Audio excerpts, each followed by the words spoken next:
हे राम। हाँ प्यारे मित्रों,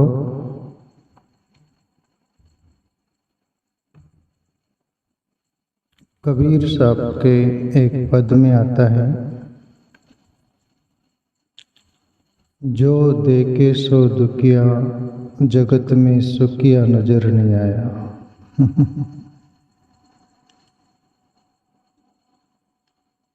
राजा दुखिया, रंक दुखिया, जोगी दुखिया, जंगम दुखिया,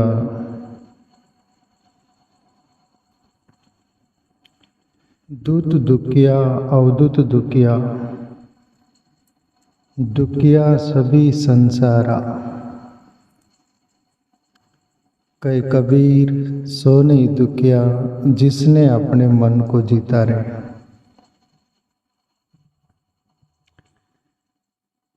आखिरी में कबीर साहब ये इशारा कर देते कि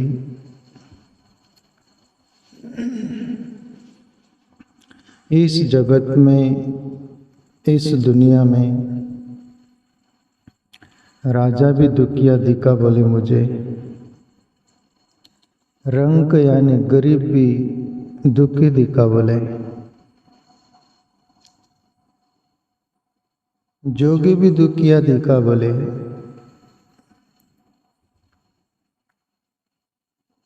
जंगम भी दुखिया दिखा, दूध भी दुखिया दिखा, अवधूत भी दुखिया दिखा, पर एक दुखी नहीं दिखा बोले, कई कबीर सो नहीं दुखिया, जिसने अपने मन को जीता रहे। प्यारे मित्रों, जो देखे सो दुखिया, जगत में सुखिया नजर नहीं आया। सुखी क्यों नहीं नजर आता?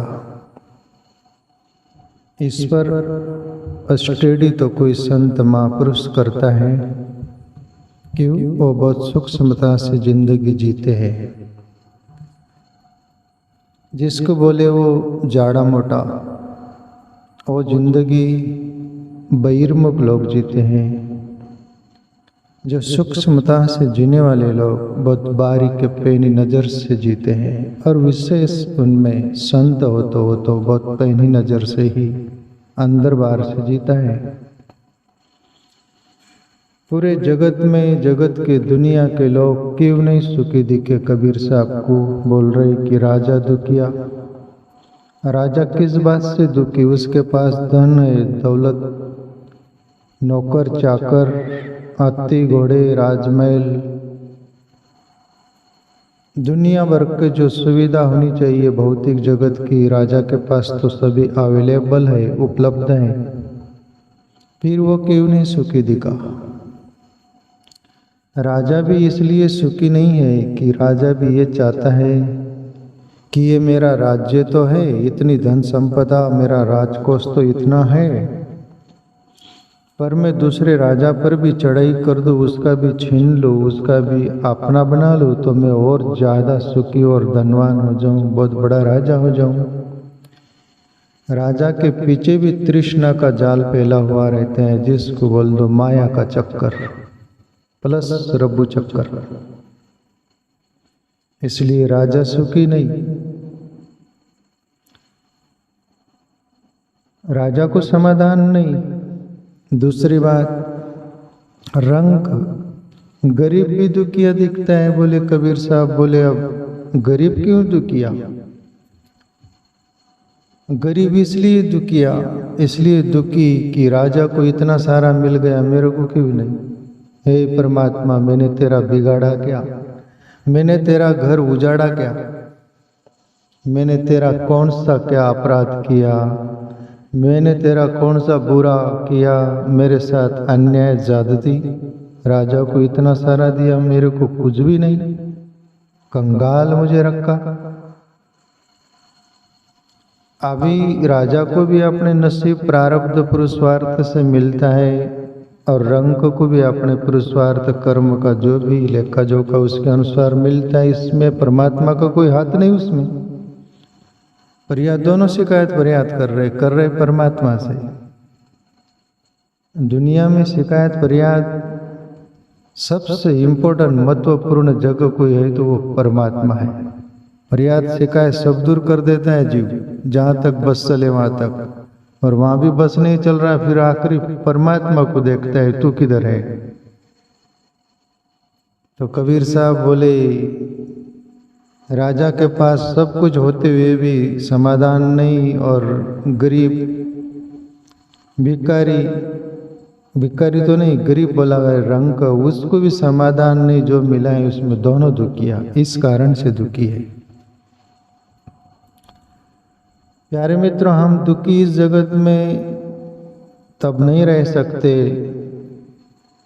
और महाराष्ट्र के कोई संत को याद कर लो तो, ठेविले अनंत तैसे चिरावे चिता सुदावे समाधान, जैसी स्थिति आए तैसाच फिराव कौतुक पाय संचिताचे। कोई मराठी संत बोलते कि हे परमात्मा, आप जैसा रखोगे वैसे मैं रहूंगा, मेरी कोई शिकायत नहीं, फरियाद नहीं। मेरे प्रारब्ध से, पुरुषार्थ कर्म से जो भी कुछ मिला है, आवश्यकता से ज्यादा दिया दाता, धन्यवाद, शुक्रिया, thank you very much God, वो धन्यवाद देता है। कबीर साहब आगे बोले, दूत दुखिया अवधूत दुखिया। दूध भी दुखिया है, अवधूत, अभी अवधूत को तो कुछ पड़ी ही नहीं, फिर वो भी दुखिया है। अवधूत किस बात से दुखी? अवधूत भी दुखी है बोले, उसको भी अवधूत कोई ना कोई हो सकता है, उसके अंदाज का दुख, ये जगत का दुख देखकर वो भी दुखी हो जाता होगा। किसी को सुखी करना चाहता होगा, अवधूत कोई सुखी होने को तैयार नहीं, उनका दुख देखकर वो दुखी होता होगा। वो उसके अपने अंदाज का दुख होगा, पर वो तात्विक सात्विक होगा, पर वो भी दुखी दिखा बोले। दूध भी दुखिया दिखा कि मेरा भी पूरा नहीं हो रहा है, कोई ना कोई कारण, उसका रीजन। दुखिया सब संसारा, पूरा जगत दुखी दिखा बोले, कोई न कोई बातों से। और आप प्रत्येक घर में देखिए टटोल कर, काने कोपरे में एक दुख लेके, काने कोपरे में बैठा रहता है दुख। दुख का एक कारण नहीं है ना, कोई न कोई कारण। और दुख बोला भी नहीं जाता, समझा जा सकता है खुद ब खुद, किसको बकान भी नहीं करा जाता। और प्रत्येक व्यक्ति कोई न कोई बातों से दुखी है प्यारे मित्रों। कई कबीर सो नहीं दुखिया, जिसने अपने मन को जीता रहे। और मनो मनुष्य नाम कारणम बंध मोक्षया, मन ही दुख और सुख का कारण होता है। मन जिस बात से भी तादात्म्य जोड़ लेता है और उसकी मंजिल रहती वो पूरी नहीं हुई तो दुखी। मन ही दुख और सुख का कारण है और कोई दूसरा कारण नहीं है। और जो मन के पार चला गया वो दुखी नहीं रहता। कबीर साहब बोले, कई कबीर सुनो भाई साधो, सो नहीं दुखिया, जिसने अपने मन को जीता रहे। मन को जीत लिया, मन फिर परमात्मा में स्थिर हो गया, समा गया प्यारे मित्रों। पर यहाँ सभी दुखी के दुख रोना रो रहे हैं। इस पर एक बात स्मरण आती है, एक छोटी सी कहानी लेना चाहूँ मैं, जो आपको समझने में ईजी सरल होगी। और कोई भी बातें रहती उसको कहानी दृष्टांत हो तो परफेक्ट समझ में आती है साधारण लोगों को भी। इसलिए इजात महानुभावों ने, संतों ने हमें कोई न कोई वो छोटी सी कहानी दृष्टांत ऐसा देते हैं जो हमें समझ में आए। तो एक कहानी आप इस संदर्भ में सुनेंगे और आपको भी अपने अंदर कोई न कोई दुख होगा, उसका जरूर समाधान होने की संभावना होगी। आप सूक्ष्मता से उसको समझकर अपने अंदर देखोगे तो। हुआ ऐसा, एक बार एक विद्वान बहुत शास्त्रों का अध्ययन किया, पांडित्यपूर्ण जीवन हो गया, और जिसको लोग माँ ज्ञानी बोलते थे। तीसरी बात, इस अंदाज में उसके प्रति लोगों की भावना थी और अनुभव था जैसे कि ये व्यक्ति अपना दुख का समाधान करता है, करेगा, इस अंदाज से अट्रैक्शन दुनिया का उसके तरफ था। वो विद्वान, वो बहुत बड़ा ज्ञानी, वो बहुत बड़ा समस्या का समाधान करने वाला मसीहा की तरह एक दिन उसको ग्लानि होती है और वो सभी दुनियादारी छोड़कर दुनिया को नमस्कार करके आधी रात से हिमालय की तरफ निकल गया। हिमालय में एकांत जाकर, जहाँ कोई दुनिया न सता सके न आ सके, कोई बात का डिस्टर्ब हो सकूँ मैं, और एक ही मकसद था उसका कि मैं ईश्वर भजन करूँ, ईश्वर भक्ति करूँ, ईश्वर ध्यान करूँ। मुझे ये विद्वता से अनेक शास्त्र पुराण दुनिया भर का पढ़ा, समाधान नहीं हुआ। ये विद्वता से भी मैं परेशान हो गया, उसमें भी मुझे सत्य की भनक नहीं दिखी, कुछ न कुछ कमी और खलते ही रही मुझे। लोग मुझे माँ ज्ञानी बोलते थे पर मुझे हथौड़े की तरफ पड़ता था। मैं काय का ज्ञानी? असली ज्ञान तो अंतरात्मा का होता है, वो आत्म तत्व का होता है, वो ईश्वर का अनुभव अप्रोक्ष ज्ञान का होता है। मैं परोक्ष ज्ञान इकट्ठा कर लिया, पोते भर लिया वाली बात, और मैं खुद ब खुद ज्ञानी और विद्वान हो गया। और कोई भी बात लोग समस्या लेकर आते, उसका समाधान मैं करता तो लोग मुझे समस्या का समाधान करने वाले मसीहा मान लिए। कहीं न कहीं ग्लानि उसको हुई, तब हिमालय में चले जाता है।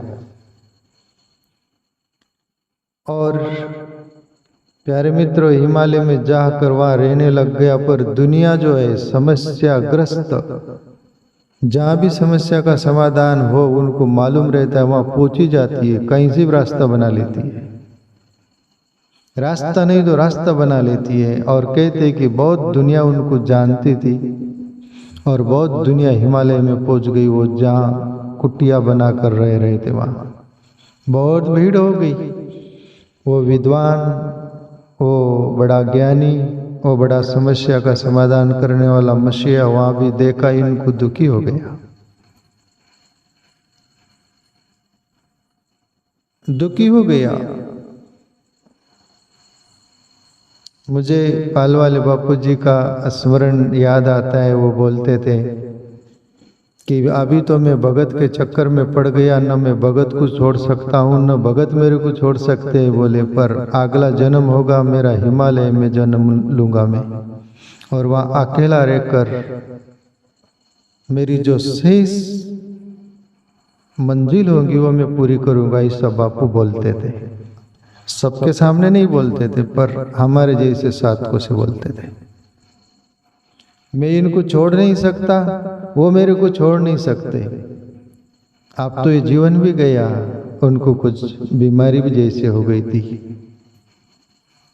तो कहीं न कहीं प्यारे मित्रों, जो तात्विक सात्विक ग्रेट लोग होते हैं उनको कहीं न कहीं उस मंजिल का भान जरूर रहता है। तो ये सबको देख के और बोले आ गए आप? बोले आ गए गुरुजी। तब वो विद्वान माँ ज्ञानी जो थे वो बोले बैठ जाओ सब। और आप यहाँ कैसे पहुंचे और क्यों पहुंचे, क्या बात है? मैं आप सबको छोड़ के आ गया। बोले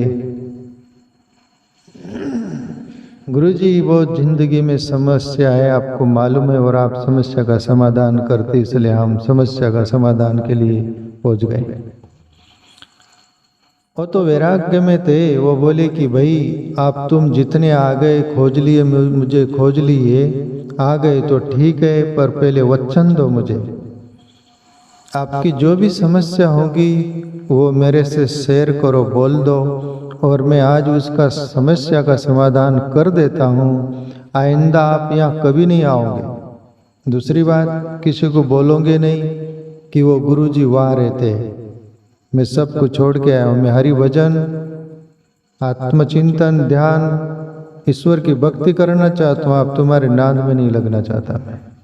मेरी जिंदगी वैसे ही चली गई, आप थोड़ी जिंदगी साध लो, वचन दो। और सबने वचन दिया इस अंदाज में कि अभी तुम्हारी समस्या बताओ। तो सब बोलना शुरू किए, तो इतना शोरगुल मचा दिए वो गुरुजी को सुने भी नहीं। समस्या एक की नहीं थी, हजारों लोग थे, शोरगुल मच गया। तो गुरुजी बोले कि भाई वो माँ ज्ञानी, माँ विद्वान जो थे, भाई मैं सुनाई भी नहीं दे रहा कुछ, आप एक काम करिए, सब चिट्ठी लिखिए पाती वो कागज पर, तुम्हारी जो समस्या है वो मेरे पास ला कर रखो। शोरगुल बंद हुआ, सब ने लिखा अपना समस्या और गुरुजी के पास रख दिए। वो विद्वान माँ ज्ञानी जो थे, संत जैसे, डिगला बन गया। और गुरुजी वो जो माँ ज्ञानी थे वो सब बहुत बड़ा पात्र होगा, उसमें वो डाल दिए सब, वो कागज की लिखा हो उनकी समस्या, और उसको इधर उधर कर दिए नीचे के ऊपर।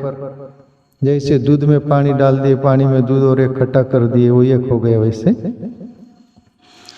और वो विद्वान माँ ज्ञानी बोलते, सबको संबोधित करते कि तुम्हारी जो समस्या की चिट्ठी थी वो चिट्ठी तुम उठाना नहीं, दूसरों की समस्या की चिट्ठी उठाना है, तुम्हारी नहीं।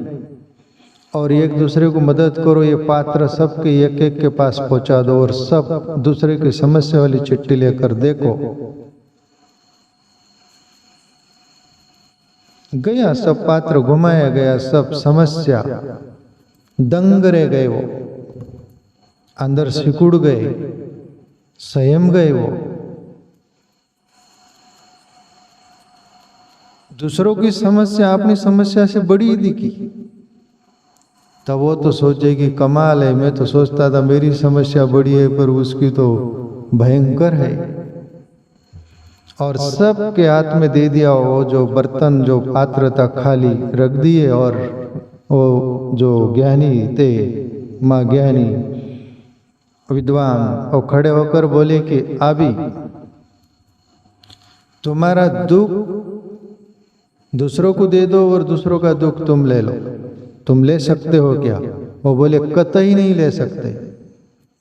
बोले क्यों नहीं ले सकते? बोले मेरा दुख तो छोटा है, सामने वाले का तो बहुत बड़ा है। बोले मैं तो सोचा था जिंदगी में मेरा ही दुख बड़ा है, सामने वाले सुखी है पर वो तो हमारे से भी बहुत दुखी है। बोले हम नहीं लेना चाहेंगे। तब वो माँ ज्ञानी बोले कि जिंदगी में जिसके उसके कर्म प्रारब्ध पुरुषार्थ से जो भी दुख मिलता है सबको, हर व्यक्ति के जीवन में दुख है, कोई भी व्यक्ति दुख से खाली नहीं है, पर उसके कर्म के अनुसार दुख है और उसको भोगना ही पड़ता है। और उसको देखते हुए साक्षी भाव से तुम उसको सह लो और जी लो, एक ये रास्ता है।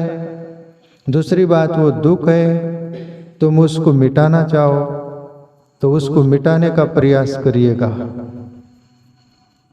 और तीसरी बात, उसको मिटा नहीं सकते आप तो उसको छोड़ दो, दूसरे और बहुत सारे काम है, तुमको उस काम में लग जाओ। वो दुख देखकर, दुख का पोटला लेकर दुखी होकर मत ज्यादा दुखी हो। या कोई किसी का दुख मिटाता नहीं, खुद का दुख हमारा दुख है, वो उसको कोई दूर नहीं कर सकता, उसको कोई ले नहीं सकता, उसको कोई मिटा नहीं सकता। वो माँ ज्ञानी इस अंदाज में बोलते सामने वाले को, तो उस दुनिया को जो भी समझ में आया होगा प्यारे मित्रों। पर ये कहानी के पीछे तात्पर्य यही है, हमारा जो दुख है वो हमारा है, वो गैरों का नहीं है। हमारी जिंदगी में सुख भी हमारा होता है तो दुख भी हमारा ही होता है।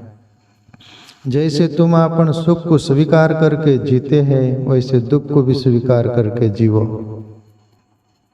रात को भी हम जीते हैं, दिन को भी हम जीते, उसको स्वीकार कर लेते। ऐसा हमारे दुख सुख को क्यों नहीं स्वीकार करते? जिंदगी में दुख थे, है, रहेंगे। उसका सॉल्यूशन तुमको देखना पड़ेगा, उसका समाधान तुमको खोजना पड़ेगा। तो यहाँ दुख है। अब आखिरी में वो जो विद्वान माँ ज्ञानी थे, समस्या का समाधान करने वाले मसीहा की तरह थे, उनकी बात बोलकर मैं समापन करूँ इसको। इतना बड़ा विद्वान व्यक्ति, इतना शास्त्र का दुनिया का ज्ञान यहाँ से इकट्ठा किया, लोगों के नज़रों में माँ ज्ञानी हो गया, लोगों की समस्या मिटाने वाला मसीहा हो गया, फिर भी अंतःकरण में दुख का, दर्द का कोई खलता था उनको कि ये ज्ञान सच्चा नहीं है, ये ज्ञान उदार है। असली ज्ञान वो आत्म तत्व का है और वो मुझे अनुभव हुआ नहीं है। और कबीर बोले, एक साधे सब सदे, सब साधे से एक न होए। मैंने सब साध लिया पर वो एक को नहीं साधा। ऐसा उस विद्वान, उस माँ ज्ञानी को खला और वो सत्य की खोज में निकल गया। और यही जिंदगी का सार है प्यारे मित्रों। अपन जो भी अपने को कुछ मानते बहिर जगत में, वो हमारा वास्तविक स्वरूप नहीं, वो हम वास्तविक नहीं। हमारा स्वरूप आत्म तत्व है अंदर का, उसको खोजिएगा। उसको खोजने के लिए आपको कहीं जाना नहीं है, घरदार भी छोड़ना नहीं, जो जहाँ है वहाँ रहकर न भागो। ओशो के अंदाज में बोलूँ तो जहाँ रहकर वहीं जागो। तो प्यारे मित्रों, ये बात है